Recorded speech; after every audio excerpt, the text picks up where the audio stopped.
Hey guys, Allie here. So the other day, Ben was kind enough to go through his steps on a commercial property analysis with us. Now, I want to show you what I do on my end on the residential side. So he does our ground leases, our triple nets, anything that's business occupied.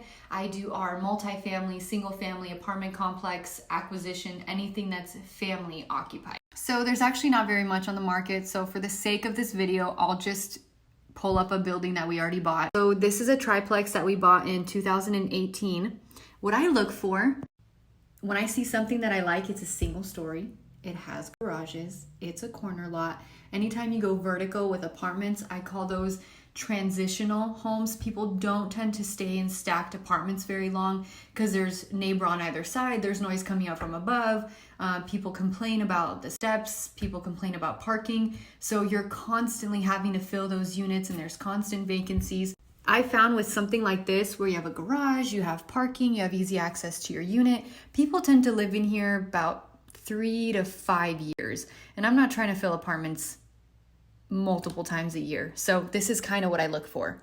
So now we want to gather all the info on our end. So purchase price, year bill, unit count. So this one has 3 units, 2 bedrooms, 2 baths. So some of these are really nice. I don't really pay attention to the monthly rent because that's they could be existing tenants. And when I take possession of the property, I would bring them up reasonably. I would bring them up to market rent. But what's important is square footage and bedroom and bathroom count. So there's a website, it's called Rentometer. You just find your location and they kind of give you an average of what they should be renting for.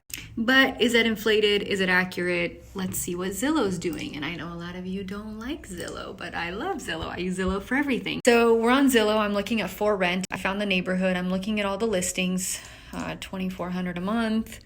Okay, that's a 3-bedroom, 2-bath. That's a home. That's not what we're looking for. But if we look in here, let's take a look at this one. Okay, so this one's in really good condition, 13 a month, 1 bedroom, 1 bath, 735 square feet, so pretty comparable. The condition of the property. Whenever you're doing property tours, I always take videos because many times I've gone through a building and I didn't even take pictures. I was like, oh, I'll remember. And then you sit down and do your remodel analysis and you totally forget. Did it have popcorn ceiling? What did the stove look like?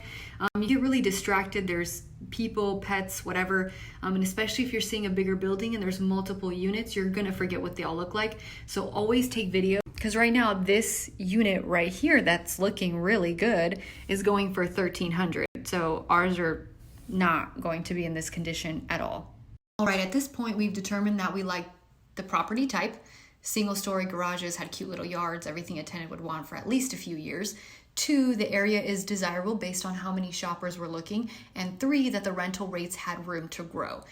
Next, we want to analyze realistically how much would we or could we offer. So what I like to do is I like to say, hey, how much work am I going to put into it? And what would the value be afterwards? If Ben and I had to liquidate this asset today, after the remodel, how much would it be worth? I determined, based on comps and looking at other multifamily, let's pull up my spreadsheet, that top shape value would be $175 a door, a total value of $525. This place is listed at $525. Now we're gonna work backwards. I have all my units, square footages, and based on my video walkthroughs, now I go through and I say, hey, what's every unit gonna need? For example, the bathrooms in this one were completely fine. We don't need to do anything. Now I wanna note that this is where you're putting actual costs, not some alternate universe where, I hate it when investors say, well, I need to redo the whole bathroom and that's gonna be $25,000. No, you don't. A toilet's like $99. I don't even know where you're shopping. And they come up with some outrageous number and they want to offer $100,000 under asking. That's not what we do here.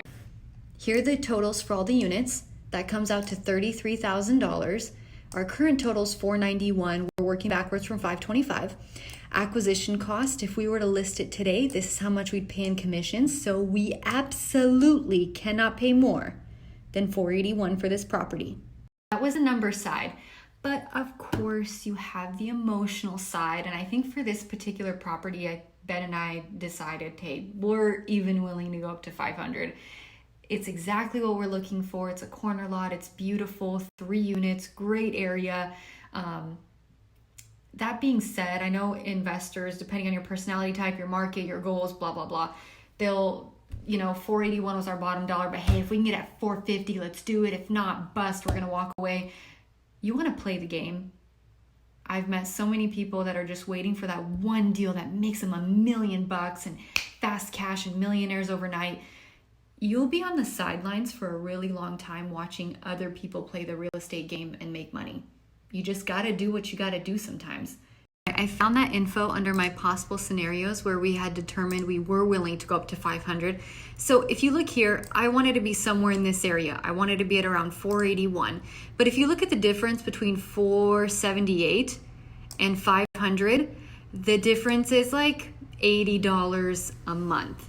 But the objective is to have an asset that's sitting there paying itself off. You have other people paying it off for you. And basically what I'm trying to say is I wasn't going to let that stop us from buying the property if we had to go up to 500. Whenever you're making a decision like this, I always try to ask people, hey, what are your goals? My parents, for example, they also own multifamily, but unlike me and Ben, who are long-term investors, we don't care about the cash flow. We put most of our properties on 15-year mortgages. All the money that we make from it just goes either towards paying off the mortgages or goes into a separate account that is then used to make more acquisitions. It's kind of like when you go to business school and they teach you the analogy of the pinball machine, where you take a pinball machine, you put it in a dentist office, and you collect all that money and buy a second pinball machine. Now you have 2 assets. You don't keep the money, you don't live off the money, you don't buy a fancy car with the money. The money goes strictly towards paying for a new asset. But my parents, for example, they always say, hey, what am I going to do with $500,000 30 years from now? I'm going to be 90. I want to enjoy the money now. Unlike me and Ben, who we just want assets paid off in the future. Done with that tangent.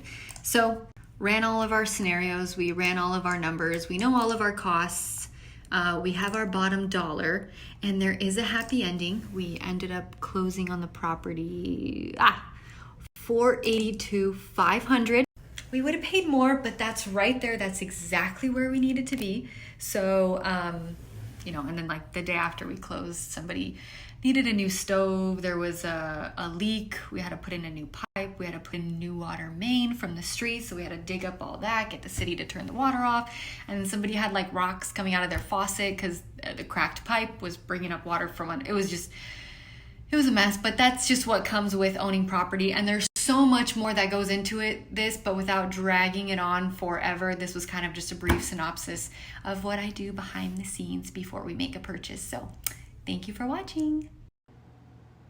Okay, a couple things I want to know if you're looking at a property from scratch and not analyzing an existing deal, you have 3 tabs: Zillow for sale, Zillow for rent, and Zillow mortgage calculator. You guys can say whatever you want about Zillow, but it works. So let's say you find your property. We're going to pick this neighborhood, for example. Okay, look, there's one for $385. You pull up that same neighborhood, but for rent. So we're looking for that area about $1,700 a month. Of course, you're going to go in, you're going to say 950 square feet.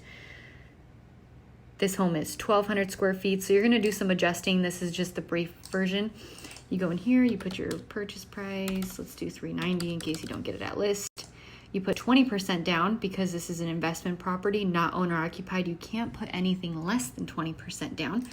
Your interest rate on an investment's a lot higher than it is on a owner occupied. And then you do your taxes, your insurance. This is what I just found to be like a pretty standard for multifamily.